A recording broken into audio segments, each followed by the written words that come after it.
What's up, Summa Scholars?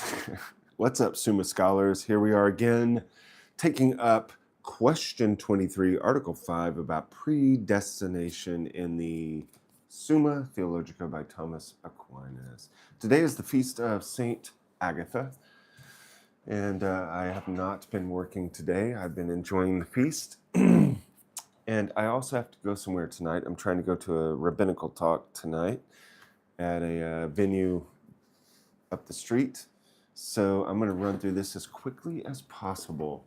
Let's see how this goes today. Folks, talking about one of the most difficult questions in the Summa and trying to fly through it. But just remember, as I've said before, if you want to unlock the mystery of this whole thing, look to the etymology of the word predestination. Pre is before, and destination, destinare or destinere, whatever, some kind of Latin thing. But the meaning of it is determine, what you determine to do beforehand. So wash out of your mind all of the soot of what John Calvin misunderstood and put out into the world, and which somehow has become very popular. And that is thinking predestination means God's choosing who's going to heaven and who's going to hell. Just get that out of your mind.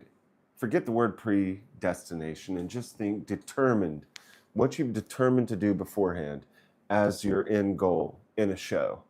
As I've said a few times in this teaching, if I put on a show, or Sideshow Tramps put on a show, and we decide how we're going to have the show end, or like, let's say Jaws. Like Jaws, he knows at the end, the hero's going to kill the shark with the oxygen tank, and it's going to be very dramatic, and then everything resolves in the family going back to a peaceful unit, but having learned through the trials of life. That's your predetermined path that you have for the movie, Spielberg does. All right, so that is a predetermined idea of how the movie's going to end. In it, the way that this metaphor limps is that in the movie, once the movie's finished, it's locked in.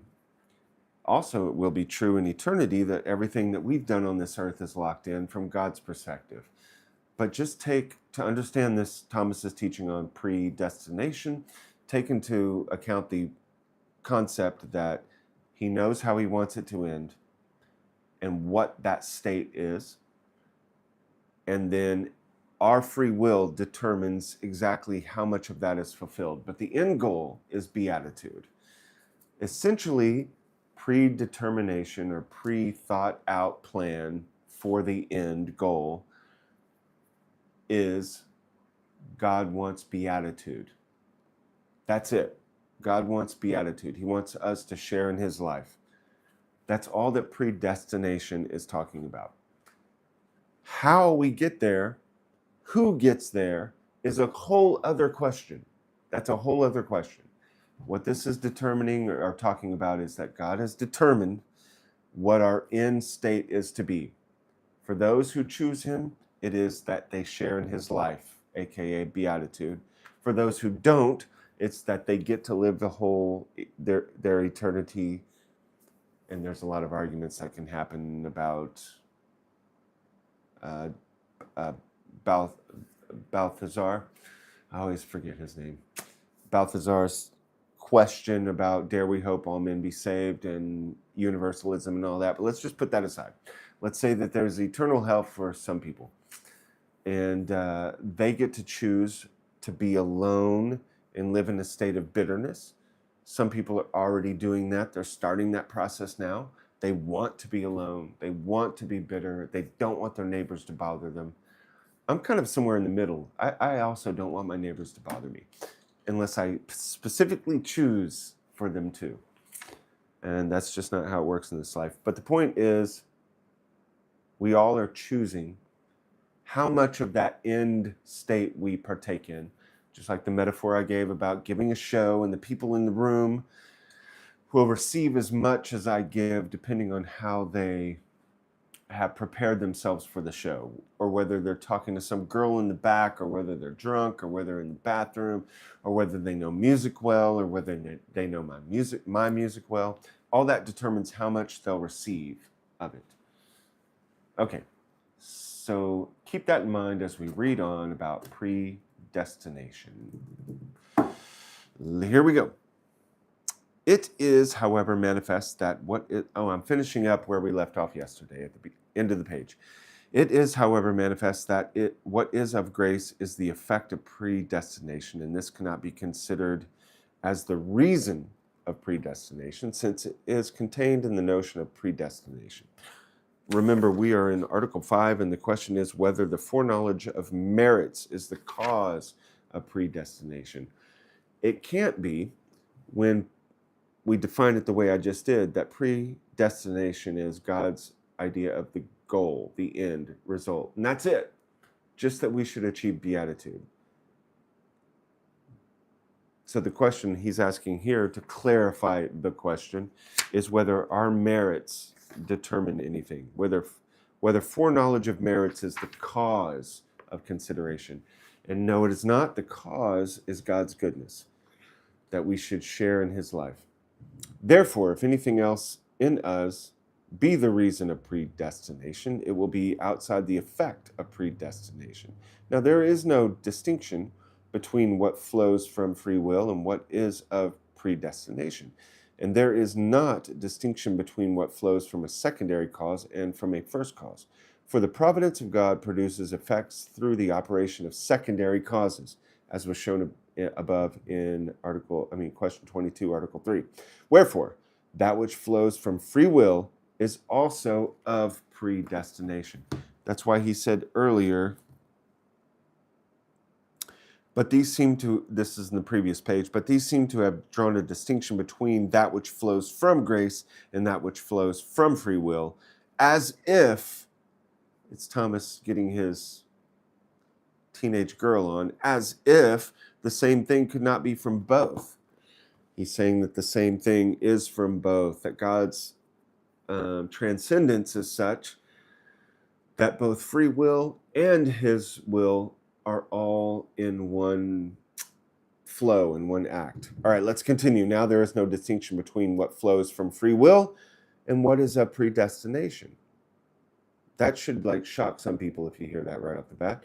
Now there is no distinction between what flows from free will and what is of predestination, as there is not distinction between what flows from a secondary cause and what flows from a first cause. Remember, we talked about the seed, the acorn, that is the first cause, and then the tree grows from it and the fruit thereof. So you have a flow of reality. Acorn, tree, fruit, and he's making that comparison with predestination and our free will. From the providence of God produces effects, for the providence of God produces effects through the operation of secondary causes, as was shown in question 22. Wherefore that which flows from free will is also a predestination. We must say, therefore, that the effect of predestination may be considered in a twofold light. We get those sweet twofold lights. In one way, in particular, and thus there is no reason why one effect of predestination should not be the reason or cause of another, a subsequent effect being the reason of a previous effect as its final cause, and the previous effect being the reason of the subsequent as to its meritorious cause, which is reduced to the disposition of the matter. That was a mouthful. How's it going, guys? Is everybody having a good St. Agatha Day? I've been celebrating the feast of St. Agatha, and I'm going to as I said before, I'm going to a rabbinical talk tonight. So I'm trying to blaze through this. But remember, guys, what we're doing here. Let me put my handy little St. Thomas marker right here. Remember, guys, what we're doing is not going to the depth of each of these pages, but we're having camaraderie, and we're having catechesis, and we're keeping our mind in the game and hearing this over and over so that it begins to sink in. And we're having a little respite from what Mr. Rogers would say is a society of too much noise, and learning to just be silent and listen to a flow of argument from St. Thomas, even if we don't understand everything. Just like if you're in the presence of, if you've ever hung out with models, it doesn't really matter if they're models, women. If you ever hung, you don't have to understand every little thing that's being said. You're just in the presence of that beauty, in the presence of that magic and wonder. And it soaks in and begins to have its effect. That is also what we're doing here. We're with St. Thomas. We don't have to understand everything he's saying. We are understanding the beauty of, and it will begin to sink in, and you'll begin to get an intuition of what is being said. Thus, we might say that God preordained to give glory on account of merit, and that he preordained to give grace to merit glory. In another way, the effect of predestination may be considered in general.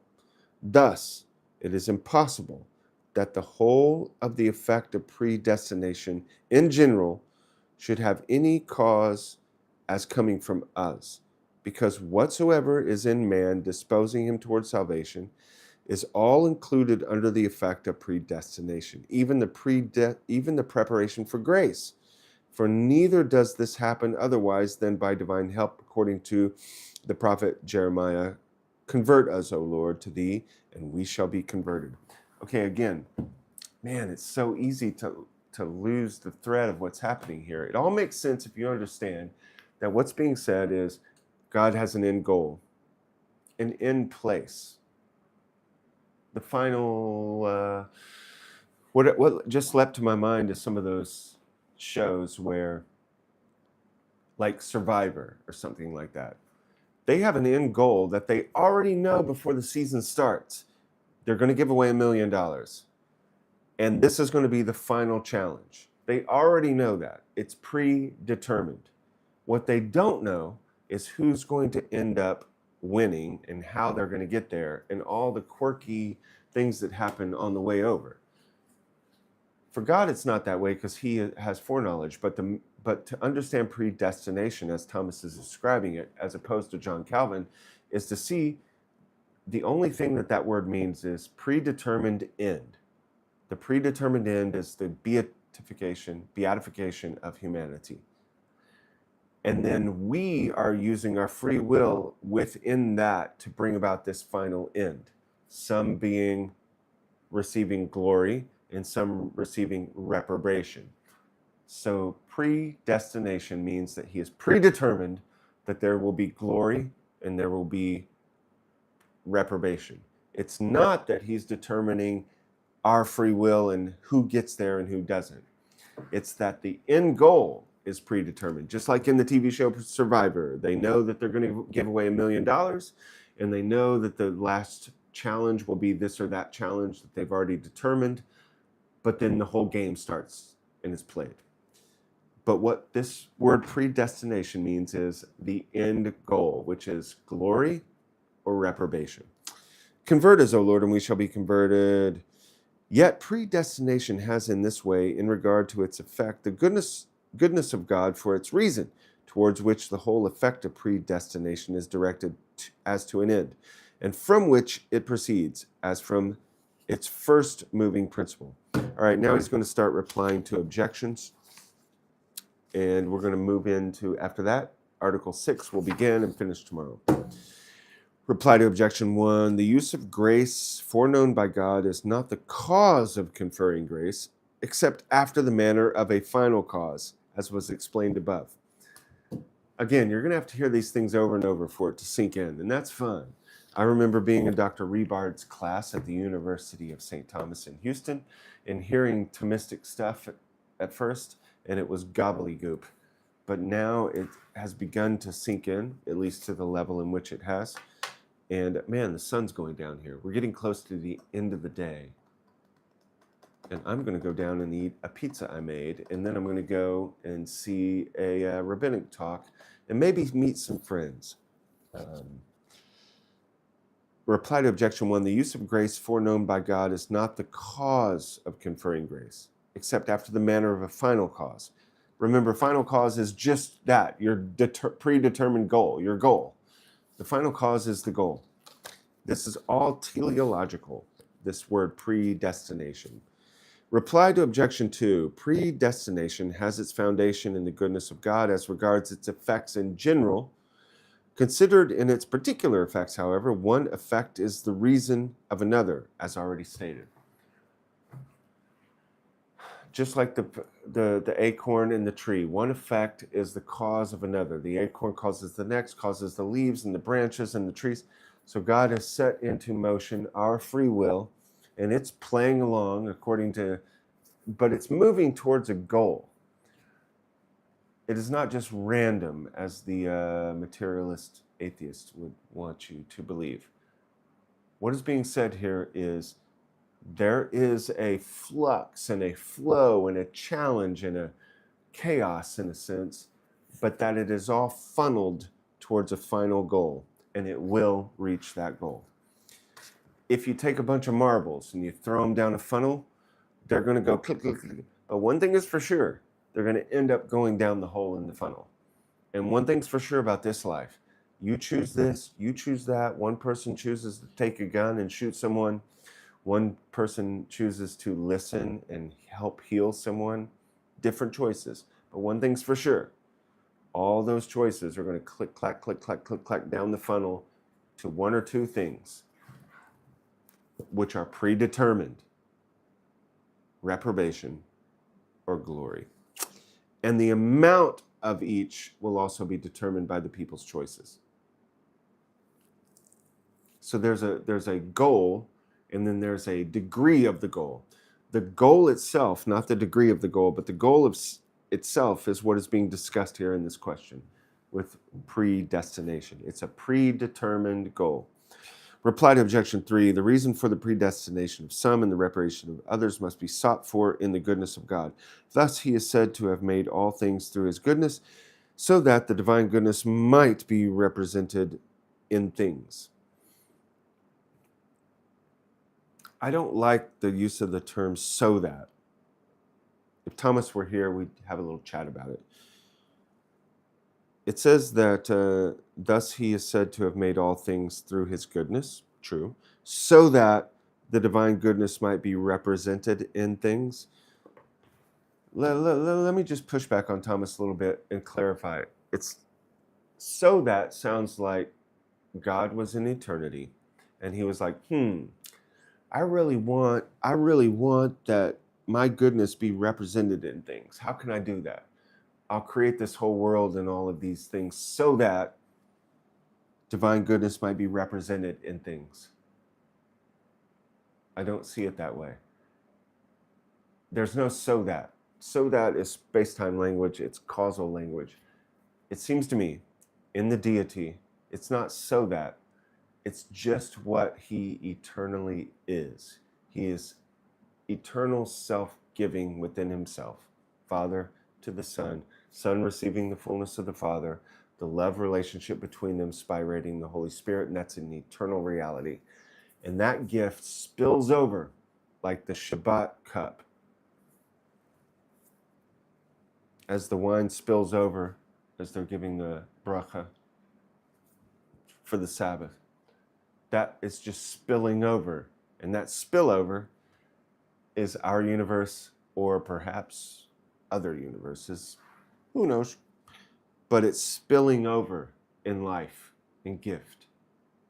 It's not so that, it's just what he is. Never has been any other way. Eternally, he is the good gift-giving God. Now it is necessary that God's goodness, which in itself is one and undivided, should be manifested in many ways in creation, because creatures in themselves cannot attain to the simplicity of God. That makes perfect sense. Of course, it's going to be manifested in differing ways, because we are not ultimately simple. The only reality that's ultimately simple is God himself. Everything else must start having some kind of complexity. Thus, it is that for the completion of the universe, there are required different grades of being, some of which hold a high and some a low place in the universe. That is, multiformity of grades may be preserved in things. God allows some evils, lest many good things should never happen, as was said above. Question 22, Article 2. Let us then consider the whole of the human race as we consider the whole universe. God wills to manifest his goodness in men in respect to those whom he predestines by means of his mercy as sparing them, and in regards to others whom he reprobates by means of his justice in punishing them. Man, if you think of that in the Calvinist mindset, that it's confusing. But if you think of it in the way I've been saying it, it's not so confusing. Whom he reprobates by means of his justice in punishing them. This is the reason why God elects some and rejects others.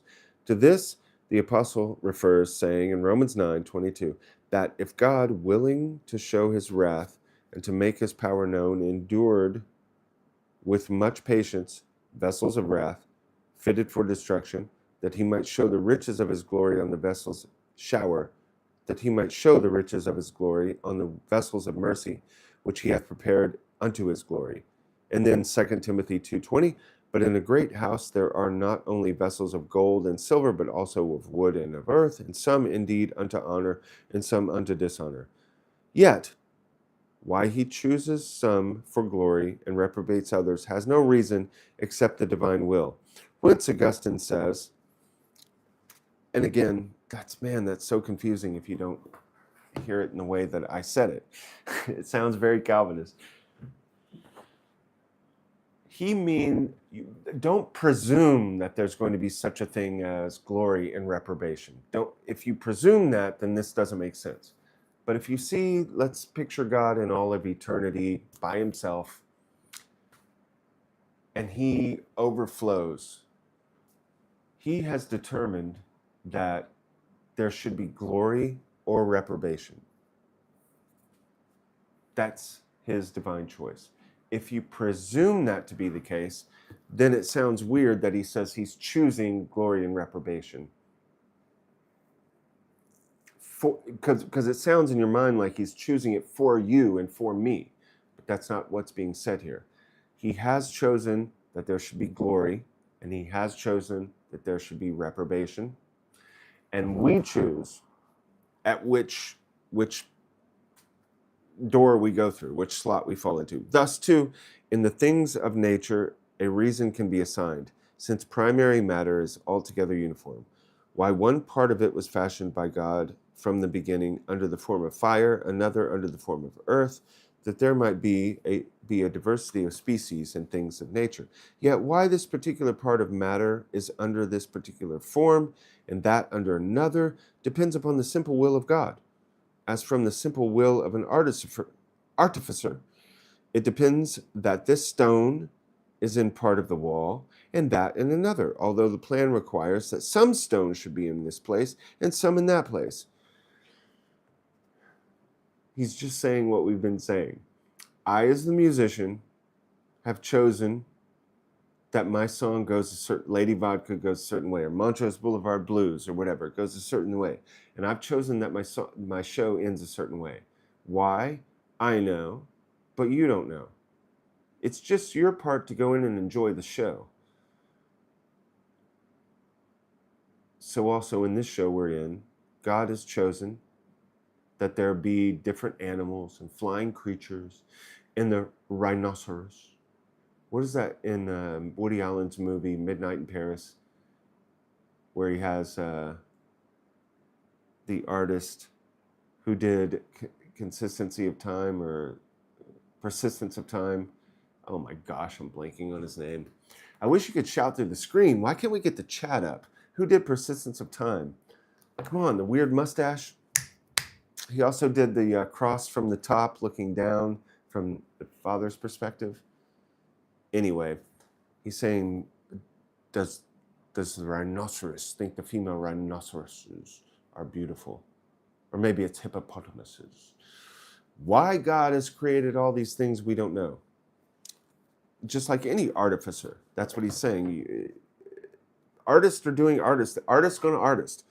But the one thing that's for sure is God has planned that everything should move into some people being reprobate and some people being glory by their own choice.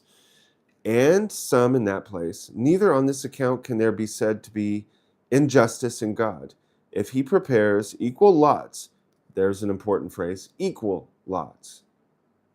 There's equal choice for everyone. Equal lots for not unequal things. That kind of says it all right there. I wish I had my pencil with me. It's unequal lots for not unequal things. This would be altogether contrary to the notion of justice if the effect of predestination were granted as a debt and not gratuitously. In things which are given gratuitously, a person can give more or less, just as he pleases, provided he deprives nobody of his due, without any infringement on justice. This is what the master of the house said: "Take what is thine and go thy way. It is not lawful for me to do what I is it not lawful for me to do what I will." That's the parable in Matthew. If I remember correctly, that's the parable in which Jesus says there were some people working all day and some people working part of the day, and they all got equal pay.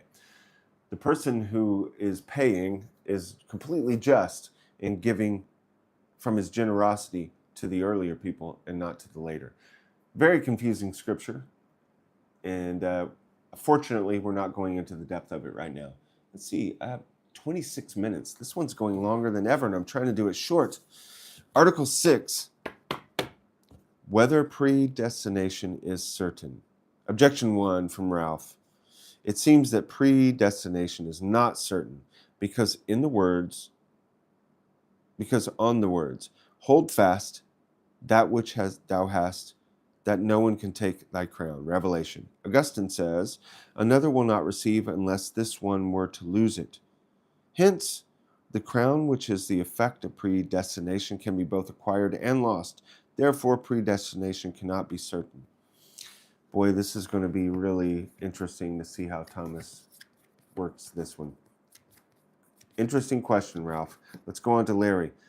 Further, granted, or is Larry first and Ralph a second? Objection 2. Further, granted what is possible, nothing impossible follows.